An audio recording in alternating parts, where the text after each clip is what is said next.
Hello everyone, welcome to this price action breakdown on EU. In this video, I'll be breaking down last week's price action, and along with that, I'll also be going over the trades that I executed this past week. I'll be explaining the thought processes behind them, how did I determine and establish the directional bias for each trade, and what was the market context and how I identified the market context behind those trades, and how did the execution process look like. Okay, that's going to be my objective for this chapter. So without a further ado, let's just get into the details. Now I'm going to be breaking down all of this price action using the same access framework that I taught you in chapter 2. Okay, so first of all, I'll start with the daily time frame, and on this time frame I'll show you how I determined my directional bias and what was the rationale there.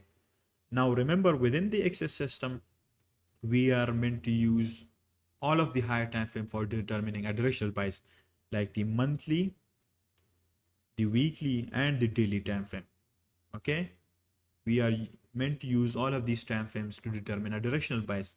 But since I haven't yet uploaded the top-down analysis chapter, which includes the refinement process for refining down the analysis from the monthly down to the daily, okay, since I haven't yet uploaded that framework or that process, or haven't taught you that, therefore I'll just stick to the daily time frame for now and use this time frame to show you how I reached a conclusion regarding the directional bias for the past week as a whole, and then each day separately. Okay, let's do this. So first of all, if you watch chapter 2, then you know that we have two steps or two components for determining a directional bias. The first step is determining a directional idea. Okay, the first step is determining or building a directional idea through the concepts within the structure component. And then the second step is building a directional bias.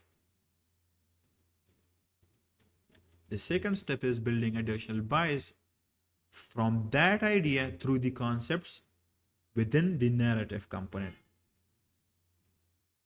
Okay, the first step is building a directional idea, and then the next step is to establish a bias from that idea using the concepts within this component. Okay, so let's see how I did that. So the way I build a directional idea for the higher time frame is, first of all, I looked at the structure and determined the underlying structure that the market is moving in, and I did that using the ideas of market structure. What you can see on the chart is that after we took out this low, after we took out this major low right here, after that we then had a structural shift to the downside after we broke below this low. Now the reason this structural shift is valid is because first of all, the first factor is that we broke below a significant or a key low. Now the reason this low is a key low is because it led to this high being broken, and once we broke above this high and took out the liquidity above this high, we then had a structural shift where price broke below this low, and this is a key low. So now this would be regarded, this structural shift would be regarded as a valid one. But obviously that's not the only reason here. The second reason here is that we had an SMT with GU. Okay, you can see that EU took out this high. Let me show you. EU took out this high, but GU failed to do so, and that led to this non-symmetrical price action between the two correlating assets, and that non-symmetry led to this divergence between them. So because of this divergence and because of this low being a significant one, this structural shift was considered a valid one. Another major factor here is that we tested a high time frame key level. Okay, there are a lot of other factors here as well that led to this structural shift being considered a valid one or a key one, but since I haven't yet uploaded the top-down analysis chapter, I'm just going to leave that for now. But remember, the three main factors here is, first of all, this is a keto. We have an SMT divergence with GU. We have a monthly CRT. And along with that, we also tested a premium key level. And because of all of those factors, when we had this structural shift, that was considered a valid one. And from this point on, we then shifted into a bearish trend. Okay. From this point on, we then started a bearish trend and we started moving in an underlying bearish directional trend. So now based on market structure, the directional idea is bearish. We're expecting price to have bearish price action. The second step now is to refine this directional idea based on market profiles. And what you can see here is that after this structural shift, we then had a retracement profile. With this retracement profile, we filled internal range liquidity. Then we had another expansion profile lower. After this expansion profile, we then had another retracement. And now that this retracement has completed, our anticipation and expectation for price is now to have another expansion profile lower. So based on market profiles, we've refined this idea down to this conclusion that the market is going to have a bearish expansion. The market is going to have what? It's going to have a bearish expansion. We determined this element based on market structure, and we determined that it's going to have an expansion based on market profiles. Okay, so now let me just quickly summarize this. The directional idea is bearish, and we are expecting, or you could say that our anticipation for price is to have a bearish expansion lower. Okay, now that being said, we know that price is expected to have a bearish expansion profile lower, but now the important thing here is to determine where that expansion swing is going to originate from, and then where is it going to end, meaning we have to figure out the origin and the destination for price. Okay, and these two elements or these two key aspects are more important than the structural directional idea that we've built.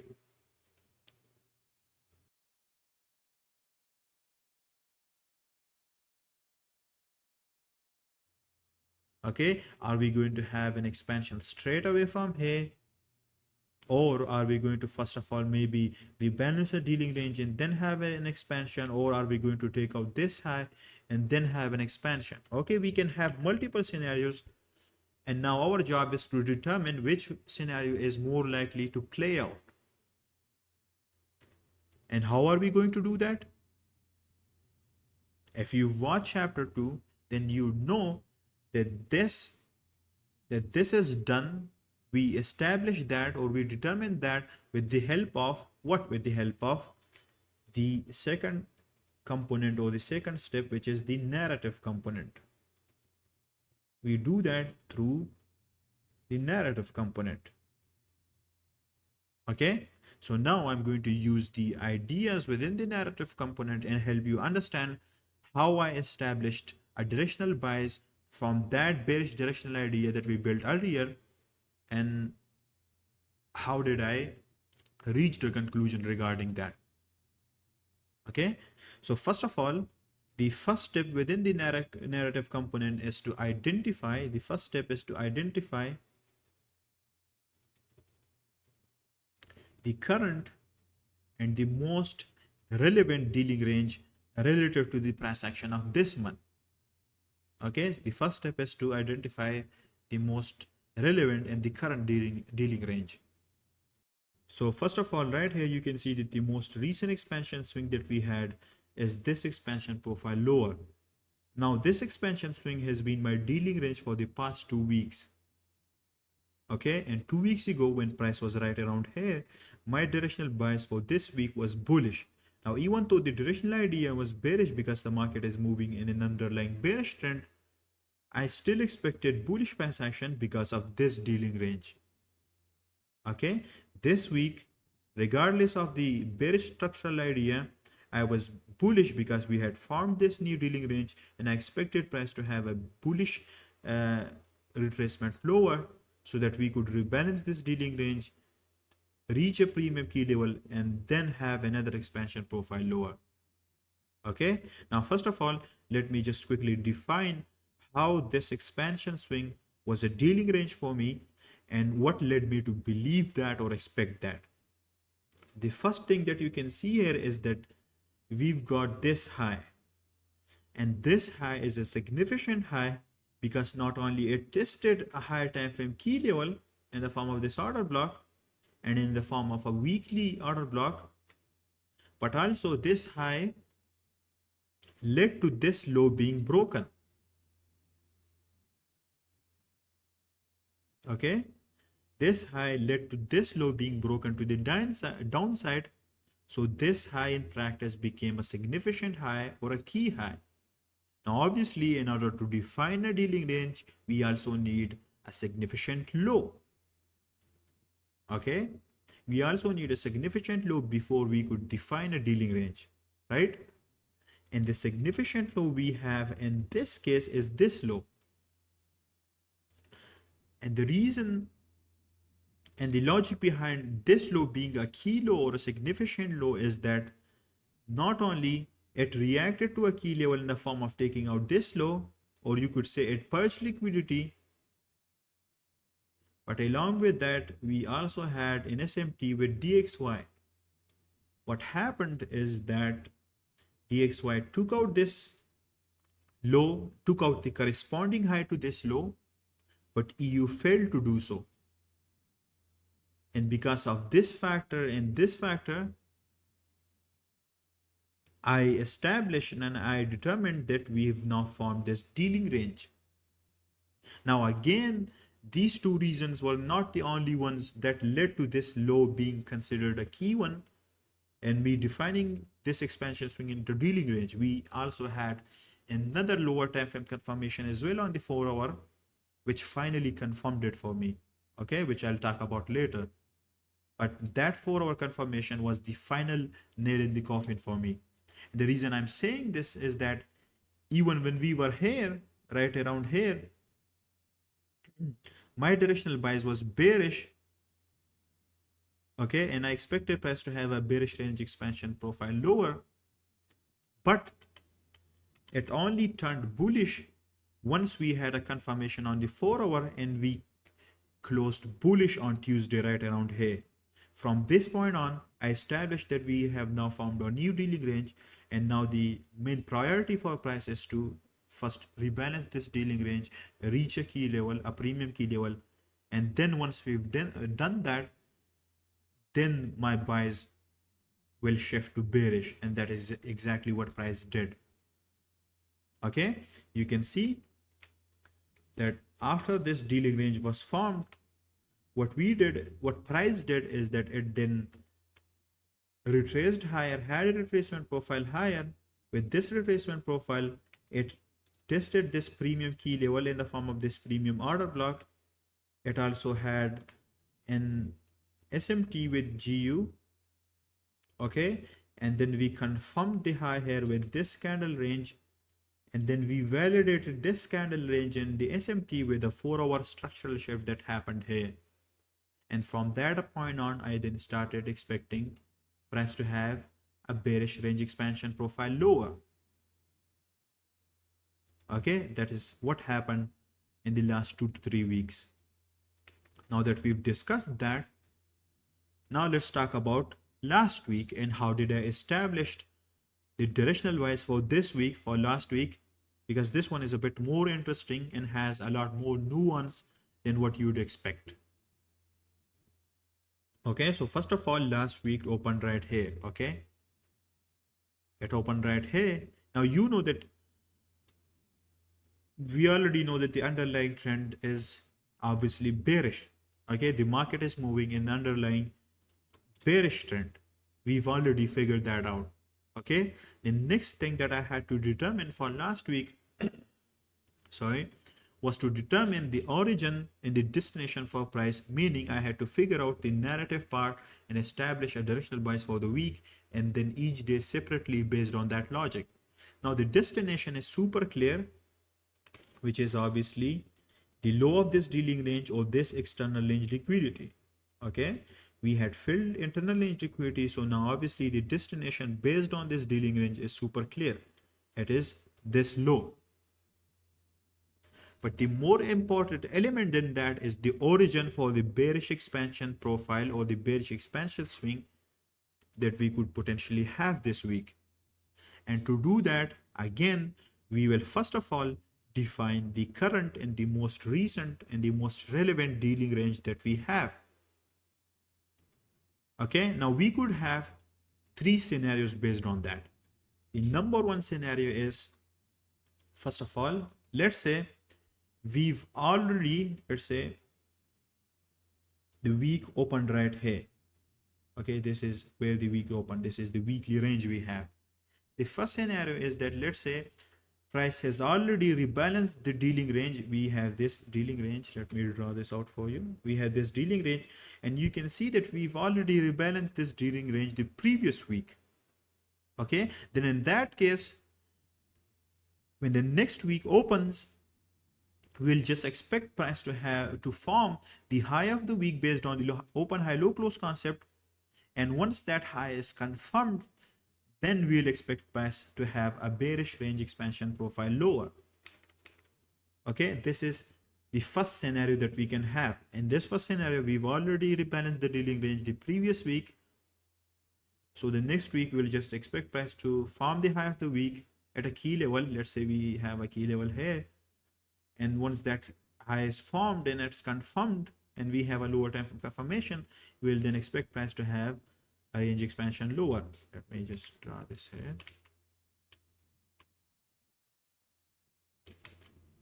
Okay, that is the first scenario. The second scenario is that let's say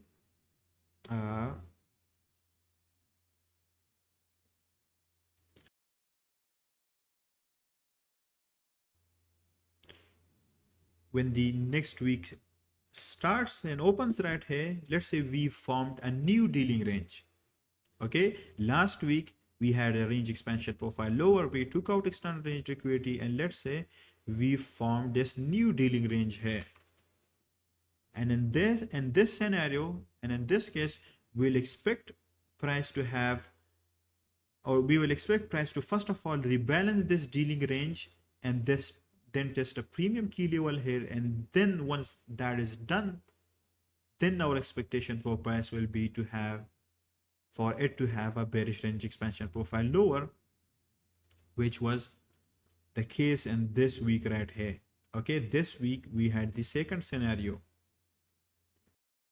The third scenario is a bit more interesting than the previous two, and it's also the one that we had this past week, which is that, let me first draw it out for you, the third scenario.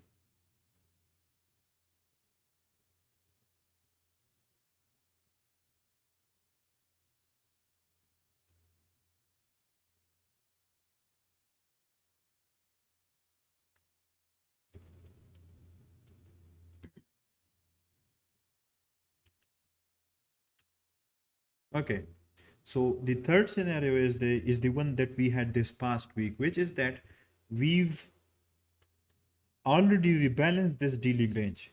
Okay, we've already rebalanced this dealing range last week, and we also tested a premium key level within it. But what happened is that now we formed a micro dealing range on the intermediate time frame. We've already rebalanced this macro dealing range, but now we've formed this micro dealing range on the intermediate time frame, which for us is the 4 hour, within the macro dealing range. We haven't yet reached the low of the dealing range or expanded lower, but now we've formed a new micro dealing range within the macro one on the 4 hour time frame. And in this case, our destination for price remains the same, which is the low of this dealing range, okay, which is the external range liquidity of this dealing range, and it remains the same. But since we formed a new dealing range on the 4 hour, our expectation for price would be to first of all rebalance this micro dealing range, okay?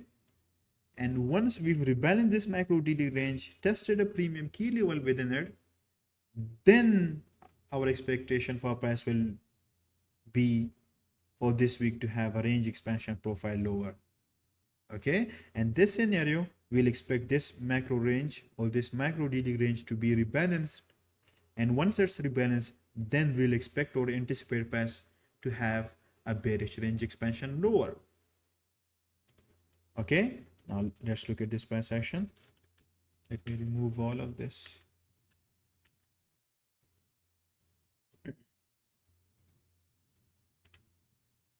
We have this macro dealing range and we had an SMT divergence. We also tested this premium key level, formed a candle range. Now for this week, the current and the most relevant daily range that we had or that I defined was this expansion move lower. Now on the daily time frame, you'd think that this is not a valid daily range, because even though this high is a significant high because it reacted to a higher time frame key level, okay, this has a significant high, but the low that I've chosen isn't significant because it hasn't yet purged liquidity or broken above any high. Okay, it hasn't done any of that. So how is this low a significant low, or how have I defined or regarded this expansion move as a dealing range? And the answer for that is on the 4 hour time frame.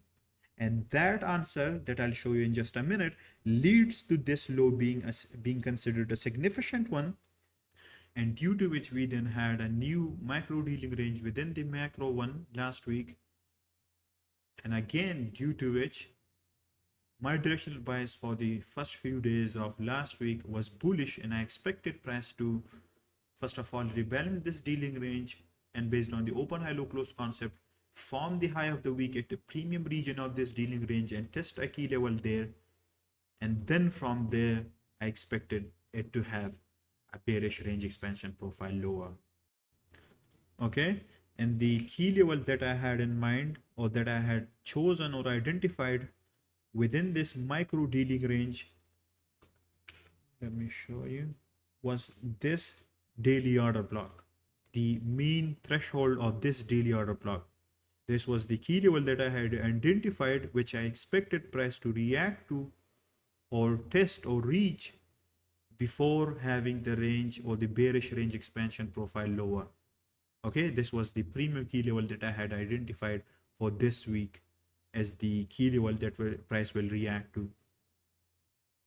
Okay, now let's move on to the 4 hour time frame, and let me first of all explain to you why I regarded this low as a significant one, and how did I define this expansion move as a dealing range. And then let me walk you through the market context of the trades that I executed. Okay, now let's move on to the 4 hour time frame. Let me remove all of this. So obviously, you know, this is a significant high because this high tested or reacted to higher time frame key level, but you don't know how is this a significant low. Now there are two reasons for why this low is considered a significant low or a key low. The first reason is that this low led to this high being broken above, okay, and the second reason is how price closed last week on Friday. And because of these two reasons, I considered and regarded this low as a significant low and marked out this new micro dealing range. So we had two reasons here. First of all, this low led to price breaking above this high, which was one of the reasons which led me to believe we have now formed this micro dealing range. But that wasn't the only reason here. And the reason I'm saying that to you is Even when we had broken above this high, my expectation for price was still to have a bearish range expansion profile lower. At this point, I still hadn't yet defined this micro dealing range, because this low breaking above this high wasn't enough of a reason for me to define this dealing range. And that is why even on Friday during CPI, my expectation for price was still to have a bearish range expansion lower and to continue this trend lower. Okay, I expected price to take out this high and then expand lower, because this wasn't enough of a reason for me. But after that, what happened is price closed above this high. And when price closed above this high and the way how Friday closed, that confirmed to me that now we have a new dealing range. Okay, because of these two reasons, because of price closing above this high and having this structural shift, because of these two reasons, I then defined this new market context for me for the next week.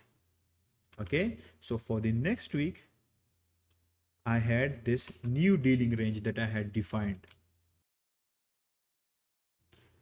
Okay, so my expectation for price at the beginning of the week was bullish, and the drawn liquidity I had in mind was this premium region of this micro dealing range.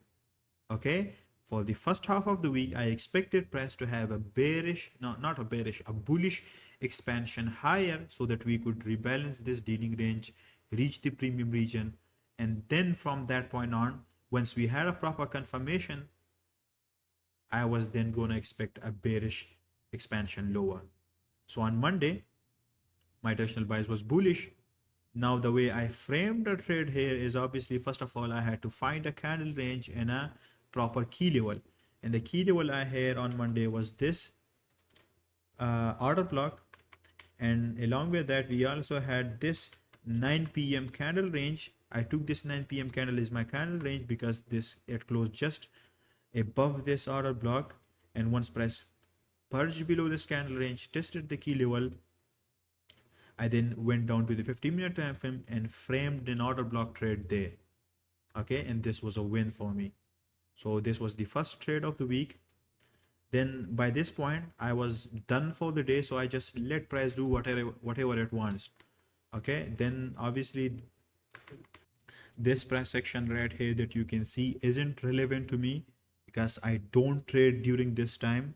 So I just watch price action and see whether what it does, and then decide what I'm going to do with it once price reaches a kill zone or reaches a key time. On Tuesday, my directional bias for the day was still bullish, and I expected price to take out this high and then have a bearish range expansion profile lower from there.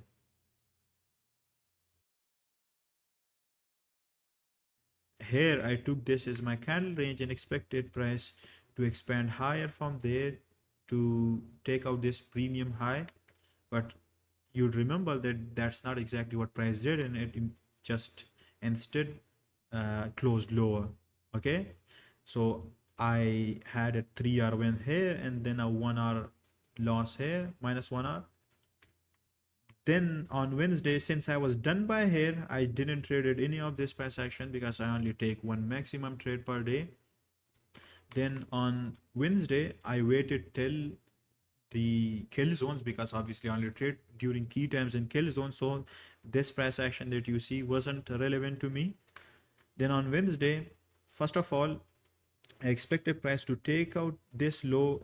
I still had this drawn liquidity in mind. Okay, my short-term drawn liquidity for price was still this premium high, and I expected price to first of all have a bullish range expansion on Wednesday towards this high and then expand lower in the long term towards the macro dealing range.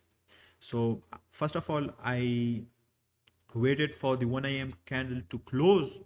Okay, and then during the 5 a.m. 4-hour time window, I took this as my candle range, this is my key level, and I took a trade towards the drawn liquidity higher, and as you can see, price expanded higher. Now at this point, I closed my trade at 3 hour Okay, I closed my trade right here at 3R, but we then had an SMT divergence with DXY, and because of this SMT divergence, because of it, let me remove all of this.